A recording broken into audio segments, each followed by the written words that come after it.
Hey, good morning. This is Reggie Big E's coming to you from the NYC, prosperingdads.com. And we're continuing our You Are Worthy series. And as always, if you're watching this on YouTube, this started off as a Facebook Live. So as people come on, just indulge me as I acknowledge them in real time. Um, I hope you guys had a wonderful holiday. But as we're moving into 2018 and we're in the final days of 2017, we want to talk about, as you can see in the title, we want to talk about how to position yourself for 2018. Now, most of us, most of us have gone through a year and we have experienced many, many things this year. Uh, I, along with you, have suffered loss of a loved one. I have experienced exponential growth in my business. I'm watching my daughter grow up. So we all have experienced the highs and lows that come along with life, the challenges that come along with life. But we have to constantly reposition ourselves each and every day. As we've gone over in this series, you see that I focused a lot on our mental state, because right now with the things that are going on in the world today, we really have to be very, very, very aware of our mental well-being, because our mental well-being affects our physical well-being. It affects our surroundings. It affects our relationships. It affects our finances. It affects so many different areas. So if we're not in a good mental space, if we're not taking responsibility for self, if we're not managing our thoughts and the things that we say that result into our actions, it compounds. It really compounds into every area of our life. So one of the things that we can do to position ourselves for 2018, in these last days, if you haven't done it already, you want to find a quiet place, someplace that you can sit down with your thoughts, with a pen and paper, and you want to jot down some basic, simple things. Now, to other people it may be hard because you've never done this before, but it's really very simple once you start it and you begin to make it a habit. One of the first things that you want to look at is you want to look at, what are you focused on? Because it's scientifically proven, and it's biblically proven as well, that the thing that you focused on is the thing that is the most dominating thing in your life. For example, if you're focused on prosperity, good health, wealth, making positive changes in your life, if those are the thoughts that are in your uppermost register, the things that you are concentrating and focusing on the most, that's the thing. Those will be the things that you attract. But unfortunately, many of us, we focus on not what we do have. We don't focus on the blessings that we do have. We focus on the things that we don't have. And when we do that, we attract that as well. So you got to ask yourself, just ask yourself and jot it down. It doesn't have to make sense in the terms of, you're not looking to write it in book form. You're just trying to get a grasp, an idea of where you're at right now. You want to do an assessment, a personal assessment coming out of this year going into the next year. You want to go over the things that you did well, the things that you didn't do well, the things that you want to achieve but you didn't, the things that were holding you back, obstacles that were in your way. You want to make an assessment. But the thing that you must understand is, the thing that you're most focused on is, that's the thing that's going to dominate your thoughts, and it's going to dominate your actions. Good morning, Sharon. Good to see you. Those are the things that are going to dominate your actions. Those are going to be the things that occupy your thoughts and your energy. So the first question that you want to ask yourself in your assessment is, what am I focused on? Are you focused on your problems, or are you focused on solutions? And unfortunately, many of us focus on the problems. We focus on the problems of our lives. And we're not living in a space of gratitude. We're not living in a place of being grateful as to what it is that we do have. There's a saying that my mother used to always share with us when she heard us complaining about things. And that would be that she would say to us that look to your left and look to your right.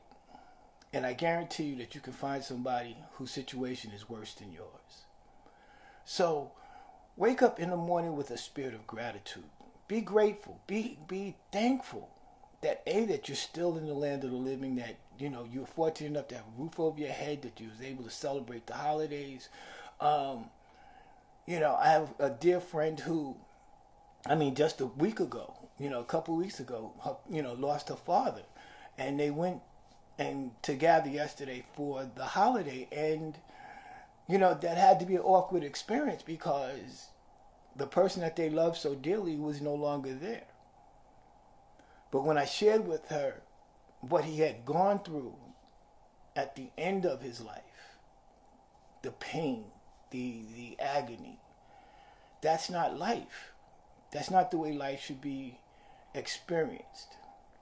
So, although we miss our loved ones, just like I miss my sister, I realize, and you have to get to a place that you have to realize that sometimes we're selfish. We want to hold on to somebody even though that they're in pain than to let them go and be in peace. So you want to focus on the good things. You want to focus on the blessings. You want to focus on the things that will move you forward toward the outcomes that you want to achieve. So like I said, step number 1 is, what are you focused on? You have the right to choose to focus on the positive or the negative, but you control that. The second thing that you want to ask yourself in your assessment is, what is it that I need to change? The truth of the matter is this: you have to become the person that you need to be to have the things that you want to have. Because if you were that person right now, you wouldn't be lacking that thing in your life. I learned this lesson quite a few years ago. And I use that as a constant reminder as I reassess my goals at the end of the year, going into a new year. Who do I need to become? So you say, Reggie, what do you mean exactly? Can you give me a little clarity? And we often say that we want things. We want this. We want to have more money. We want to have a better lifestyle. We want to have a new house. We want to improve our relationships. But the question that we never ask ourselves is, who do I need to become to have that? And we definitely have to continually invest in personal development to become who we need to be to have the things that we want to have in our lives. So I constantly work on personal development. Did I always know? Did I always do the things that were necessary for me to become the person that I need to be to obtain the things that I want to have? No. We all go through that because we get occupied with life. We get occupied with things. We get occupied with challenges, but we don't adjust our mindset. We don't adjust our mindset to think that this thing did, whatever comes up as a challenge in our life, it didn't come to stay, it came to pass, that it's temporary. You get to choose every day the way you want to shape your life. You're not an accident. So stop waking up every day like your life is an accident. Wake up on purpose. Success is a deliberate thing. It's something deliberate. You have to work at it. You have to go towards it. And it may not make sense, but here's the thing that I know. A thing in motion stays in motion. A thing at rest stays at rest. So even if you don't exactly know what it is, but you are pushing and pursuing it, the resources that you need will line up. The people that you need will line up. The things that you need will line up. Even the plan. Oftentimes, many times, I've missed tremendous amount of opportunity because I suffered from what many people suffer from, which is called analysis paralysis. That's when you sit and you think so much that you don't do anything. But then, through God's word, He showed me if you just move, if you just take action, if you just take a step. I'll send you the resources. I'll send you the people. I'll send you the knowledge that you need. I'll send you the mentor or the coach that you need. And now, since I've adopted that attitude, I have people that I'm in relationship with that 2 years ago I would have never even imagined would know my name. But now, if I send them a message, they respond. Or if I call them, they pick up the phone. And we're talking about multi-millionaire people.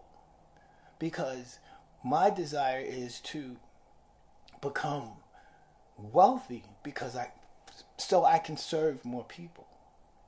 And by serving, the more people that I serve, it benefits me and it helps me create generational wealth for my family. But I had to change. I had to change. So the second point that you want to know is, what do you need to change to become the person that you need to be to have the things that you want to have? And the last point I want to leave you with today is, you got to take action. I had a glory to God, because of where I'm at right now and the way things are with my business, and I get to work from home and I get to share these lives with you guys and share my thoughts and help, hopefully, to encourage and give you value. I did a post the other day, and a young man from Africa got on the post, and he said, it was a picture of me and my daughter, and there was a post, and the young man said, you look rich, sir. You look very rich, sir. And he complimented me and my daughter, and I said back to him, he said that I look rich, but he said that he was waiting on God to bless him. So I sent the message back to him, let him know. I said, listen, you're already blessed. God has already blessed you. But don't make the mistake that many people make when it comes to mixing their belief with what they really need to be doing. And that is, too many of us are sitting around waiting on God to do something when God is actually waiting on you. God has already done everything that he needs for us. He's provided us with everything that we need. He's planted seeds of greatness in us. He has created, he's placed every person that we need, every resource that we need. It's in our path.